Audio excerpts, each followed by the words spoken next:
So I'm joined today by Janice Snowden, the Beam Suntory Irish Whiskey Portfolio Brand Ambassador for New York. And Janice, you are going to walk us through the range of whiskies that are available from Beam Suntory today. And before we go into a little bit of the tasting and the stories behind each one, tell us a little bit about the range of whiskies that are currently available.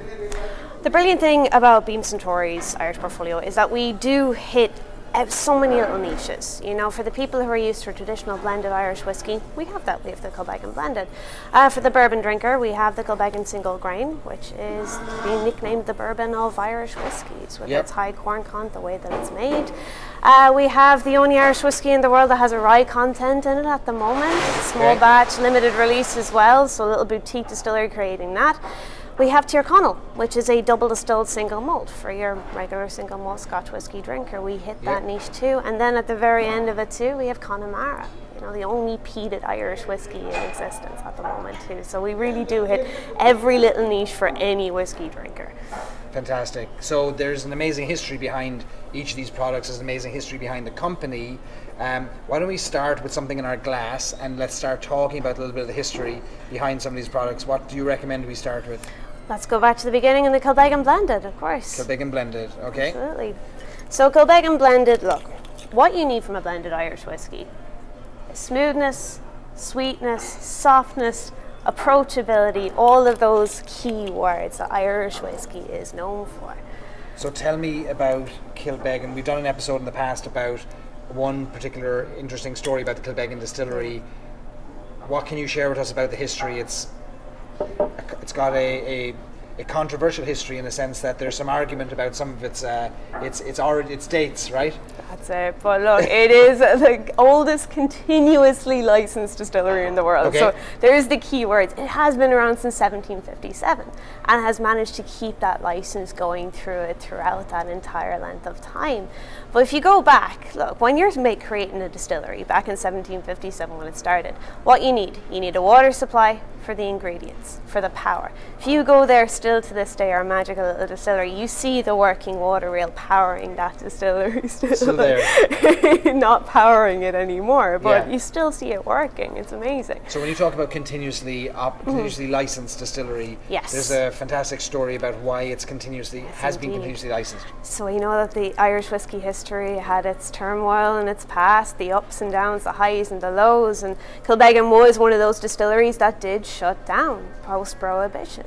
Before Prohibition, the whole world was drinking Irish whiskey, the Scotch were drinking Scotch, but yeah, Kilbeggan definitely was one of those that shut down. But the community itself came together, paid for that license every year to keep it going, hoping that whiskey would be made there once again. So even when there was no whiskey being made, the townsfolk were writing a check to the Irish government to keep the distillery license. That is it. And that is the community spirit of Ireland that we are so pride ourselves with. But yeah, we can happily say now that we are the oldest continuously licensed distillery because of that reason.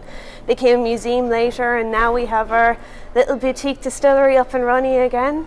So Kilbeggan is a operating distillery. It's got limited distillation, but it has distillation. Exactly. Yes, and indeed. You can visit it. There's a visitor centre. You can see how it. You can go and see it all. Yeah, you can see the world's oldest copper pot still, the 180-year-old copper pot still, which is still going. We don't know how much longer we're going to get out of it. It's amazing. It's probably with kettle for many years as well. Let's face it. But you can go and you can see for any copper pot still nerds like I am. It's amazing to see that.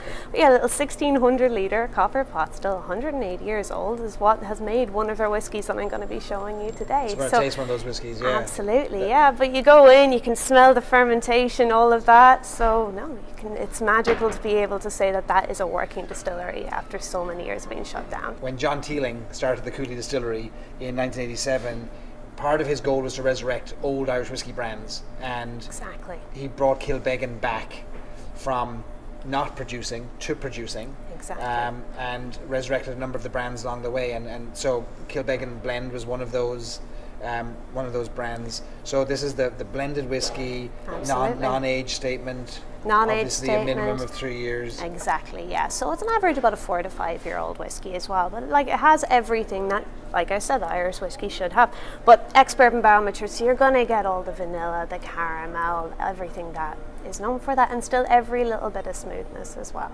We do like to believe that smoothness comes from the maturation point. It equivalates to 70% of what you're eventually going to taste. Yep. So compared to Scotland, we get an extra 2 months of maturation every year. Our temperatures never go below freezing, and that is what makes Irish whiskey that little bit softer. So the weather has a huge part to play. Oh yeah, well, maturation doesn't happen going below freezing, so it's amazing that Ireland, look, rainy and all as it is, so we it doesn't get very cold. We do compared indeed. to the Scots. Yeah, and that's what creates Irish whiskey, being just a little bit softer. A little bit softer.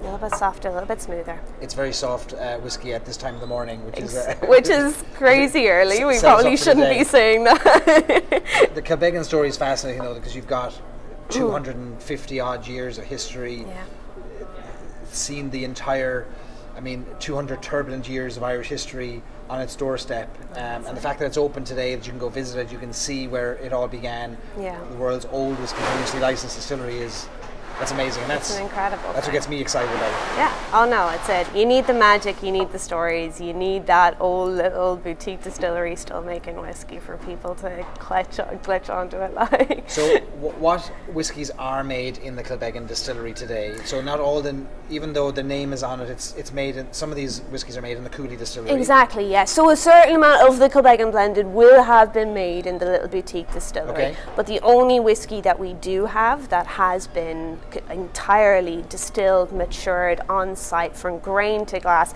everything in it is the Kilbeggan small batch rye. Kilbeggan small batch rye. Okay, we'll and that's I think let's move on to that. Let's talk about that a little bit. Absolutely. So about 65 bottles of whiskey over there to go through. 65 bottles, a little bit of an over-exaggeration, although we do have a wide portfolio. Kilbeggan small batch rye. Exaggerating Cork.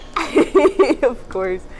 I'll swap you that one No over. worries at all. Okay, so the Kilbeggan small batch rye, look, this is the magic one. Yep. This is the one that came out of that little boutique distillery. This is what came out of the oldest working copper pot still in the world. And is this the first whiskey to have come out of that distillery? Exactly. Since it reopened in 2000, 2009, this is when the boutique distillery And before that, there wasn't a whiskey for how long? 50 plus years. Yeah. More than 50 years is what it took for that distillery. So what's so special about this, and what's a small batch rye? Now, so the thing with the Kilbeggan small batch rye, this is the only Irish whiskey on the market at the moment that has a rye content in it. Now, confusing for the American rye drinker, because American rye has to have 51% rye or upwards to be called an American rye whiskey. Because this is 30%, it kind of hits this little curve that we didn't really know what to call it for a while, because initially this was actually it was designed to be the Kilbeggan single pot still Irish whiskey. Going back in the day, like pot still whiskey just used to be barley and any other grain that you could throw into it, but while this was maturing, they did put a set regulation as to what you can call an Irish pot still whiskey. Now it's a minimum of 30% malted barley, 30% unmalted barley, and no more than 5% of any other grain. Right. Because this is 30% rye. It can no longer be called a single pot still whiskey. It cannot be called a pot still whiskey, but you know what? I think since I've been over in the States, it's kind of worked out in our favor because you hit that niche. So the Americans are drawn to it because it's like... They see rye. It's an entry. Exactly. They're used to drinking rye whiskey. And I like to say this is kind of like a nice introductory to rye whiskey. Of that there, we'll have a nose of it. But yeah. So the single pot still whiskey, in fact the Irish whiskey regulations changed, and we got what's called the technical file, which is the legal document which specifies exactly what grain components and what percentages can be in it. Exactly, yeah. So it's it adheres to the historic single pot still description or maybe criteria, just not the current one. Exactly, yeah. No, it has been taken from an old mash bill. We definitely would use rye in the past. But, and with our future releases, we're working towards a few little other things as well, like, experimenting a little bit. That's the beauty about having small batch. You can work around with a few extra. So Americans will be more familiar with rye. Yeah. Irish won't be as familiar with rye. No, rye is a grain, very unfamiliar. It's not a typically indigenous grain to Ireland. That's it, no. So we did get our rye from Yorkshire in England as well. But no, it just, like we get our corn from the south of France, there's certain grains that just do not work as well. But barley, fantastic with our rainy climate. So this is 30% rye content. 30% rye, but you can still, on the nose, you still get the bit of the rye spice on it, definitely. There's still a lot of sweetness there. It's one of those whiskies where the nose is very different to the palate. Right. And what I love, I'm not one for tasting notes. I'm not one for telling a person what they should and shouldn't be tasting. But I focus on the feel. And what Irish pot still whiskey is known for is mouthfeel. Yeah. Mouth coating texture. Right. And you know, it never hits the back of your throat. Right.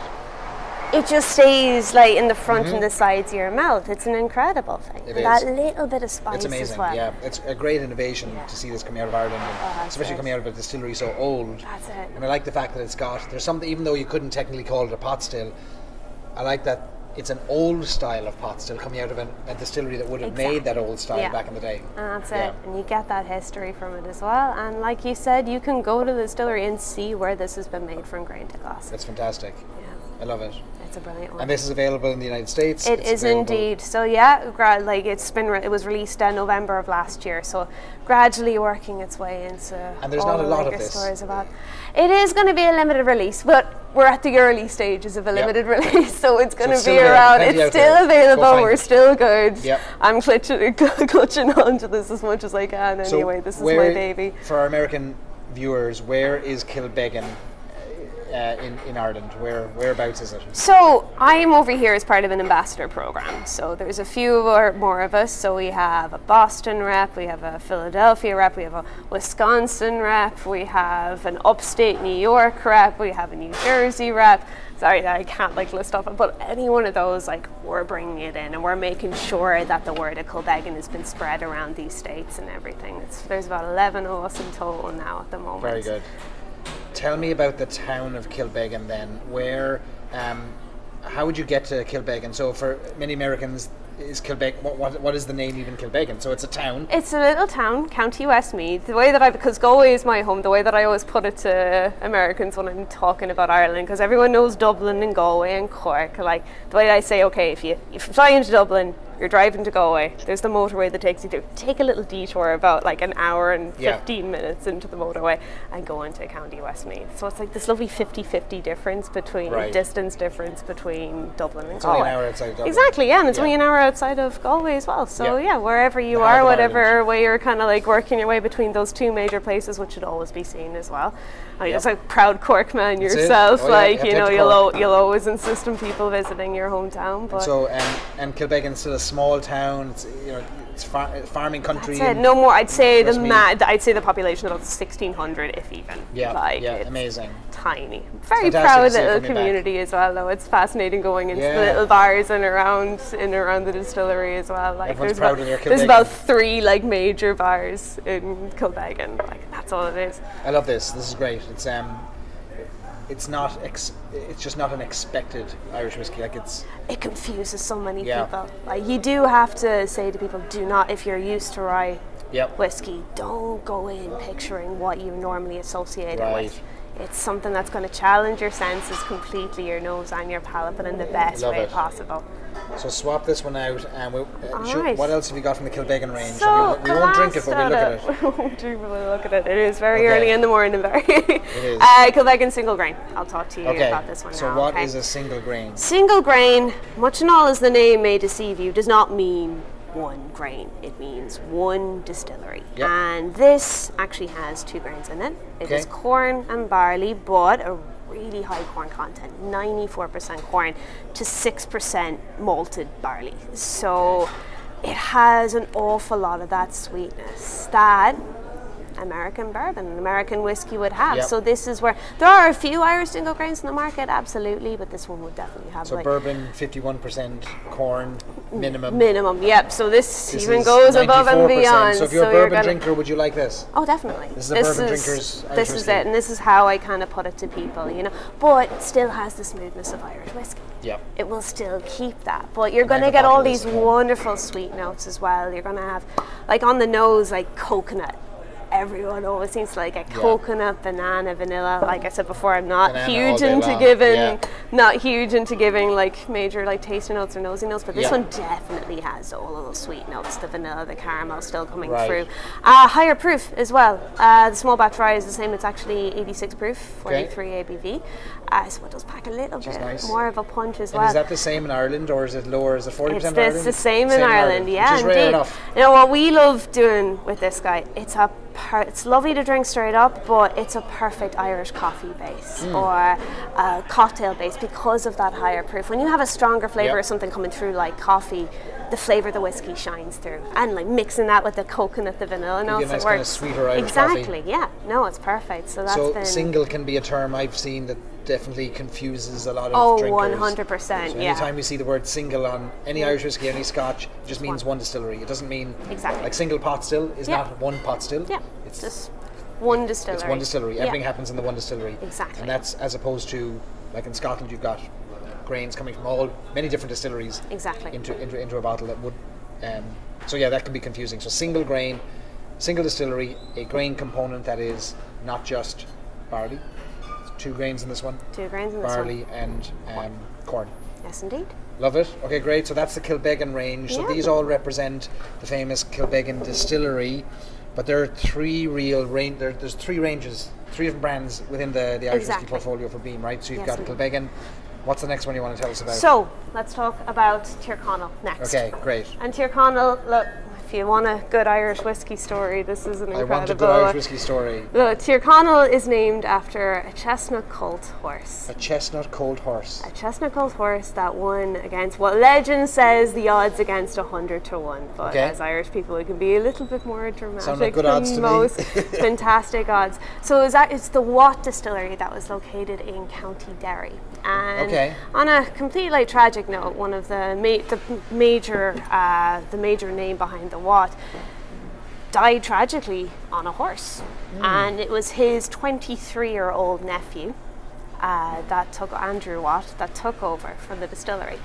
He was somehow related to it was the National Produce Stakes for this, where the horse was racing.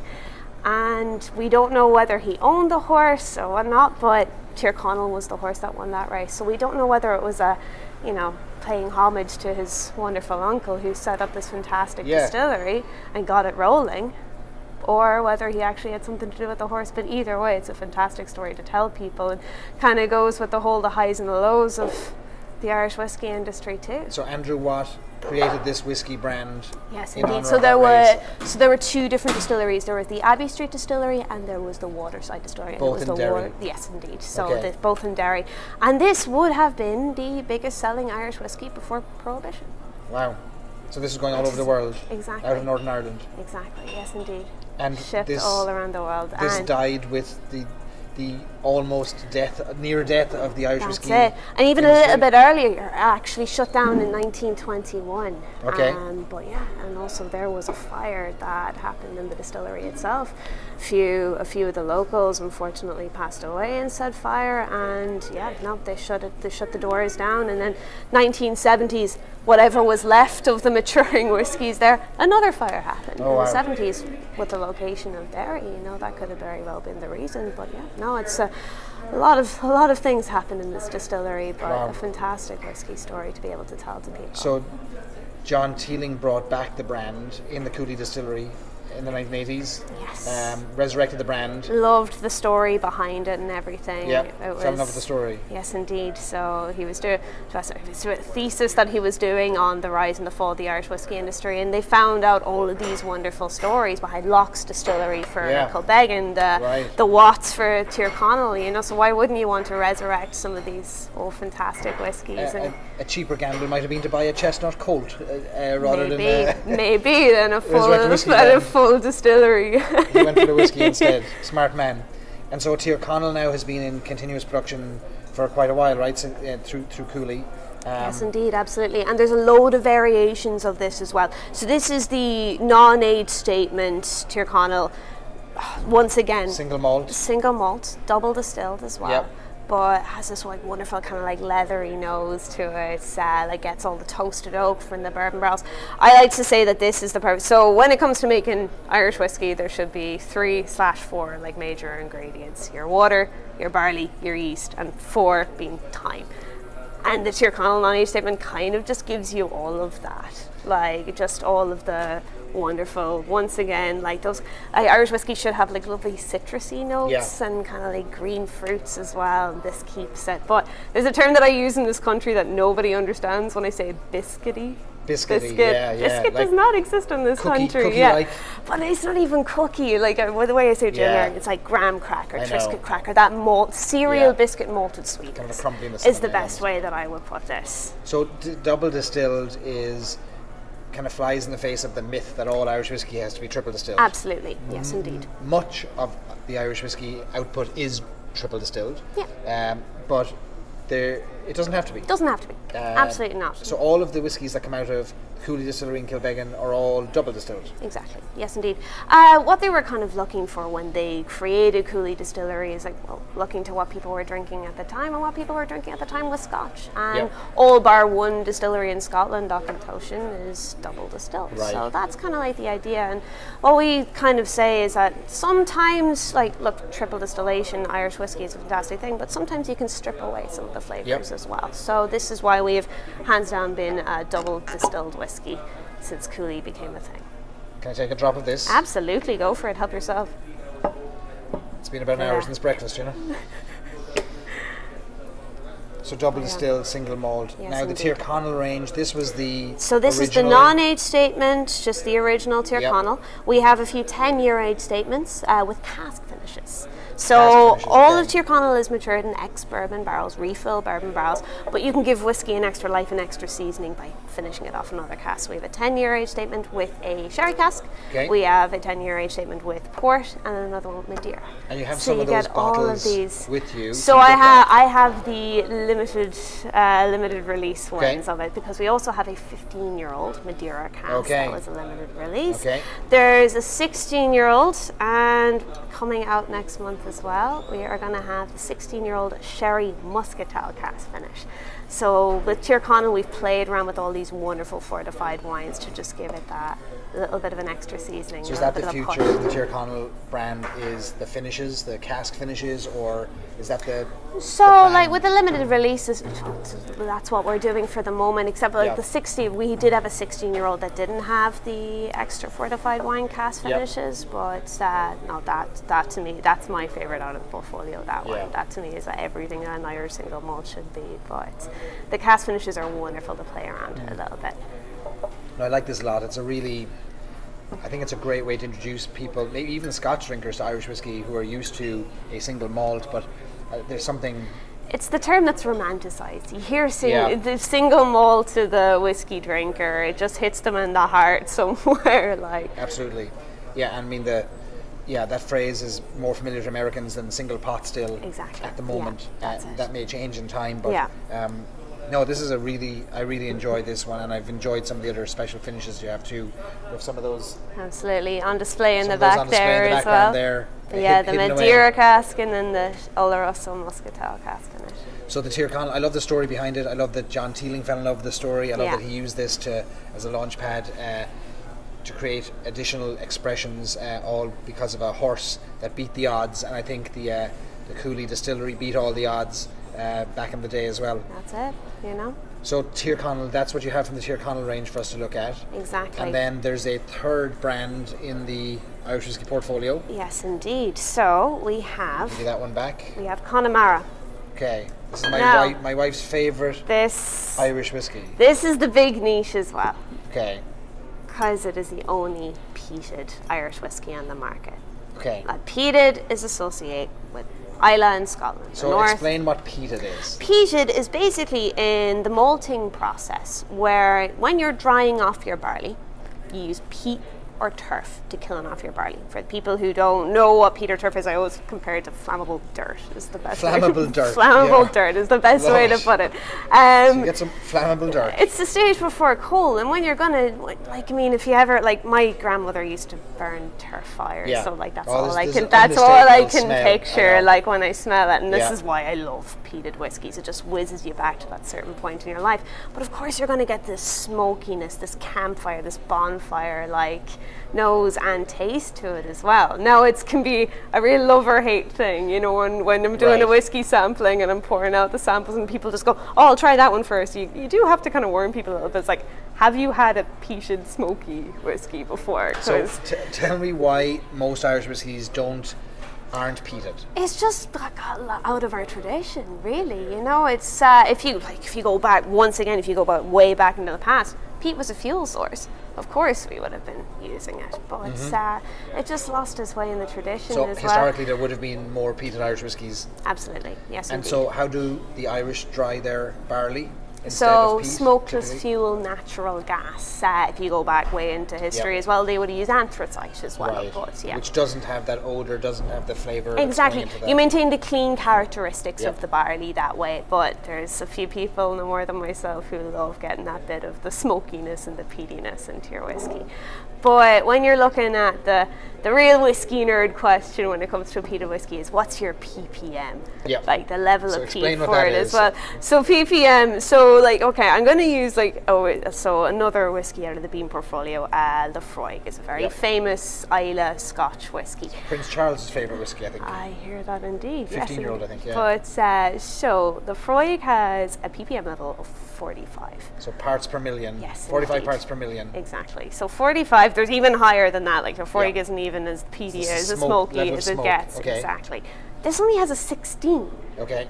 So, like I said, our small batch rye is a perfect Yeah. introductory for people who may not be used to drinking rye whiskey. This is actually the perfect introductory to smoky, peaty whiskey. And was this whiskey, this brand was started from scratch? It's not a historic brand that No, was resurrected. no. This It's- was an attempt at... Once again, going back to historic mash bills, but it's Yeah. the Connemara was never a distillery. It was just using an area of the country that's known for its bogs, its turf, its peat and everything, and they wanted to bring a peated whiskey back into Irish whiskey production, which is brilliant to have. Connemara, for our American viewers, is yes, indeed. in the west coast of Ireland. Close to my home. That's right. Yes, indeed. Tell us, so give us a little history of Connemara. Connemara is Didn't prepare you for that. is as country as it gets, It's as really. country You as it know, gets. you can be driving around for Lawless. about 30 minutes and not see a single shop or anything. It's all very mountainous. Atlantic coast, battering the cliffs, it's and definitely. Atlantic rain coming in. But it's known Beautiful. for its peat and its turf and its bogland. Not that we can really use any of it. It's Right. very heavily protected. Yep. But yeah, that is the area, and that's what I think. What I would always associate as an area in Ireland that's going And to this have is- that history. You either love this, to your point, or you don't love it. Love or hate when it comes to smoking. I don't like it. It's not to my taste, but again, But it's your wife's. My wife's favourite. She would drink this all day long. And in Ohio, where I am, Yeah. you can't get this. So Yeah. anytime I'm traveling somewhere else and we need a bottle, Yeah. I'll bring that back to Ohio for her. So that's her favourite whiskey. It's amazing that more peated Irish whiskies haven't come on the market. I know there's some distillers doing other things with smoking the casks and things like that, but not. There are regulations though with regards to peating malt in Ireland, but hopefully now with the craft whiskey revolution that's happening in Ireland, there's going to be little craft malting houses as well. Because right now in the country, I think there's only 2, 3 at the moment for malting small, houses. yeah. So if we get little craft distilleries in, there may be more like slight little batches of peated malt coming out. And there's other versions of this. So this is one expression from Connemara. Yeah, This is the so right single- now, and my market as well, so I have 12-year-old age statement as well. Okay. Biggest difference between similar enough flavor profile.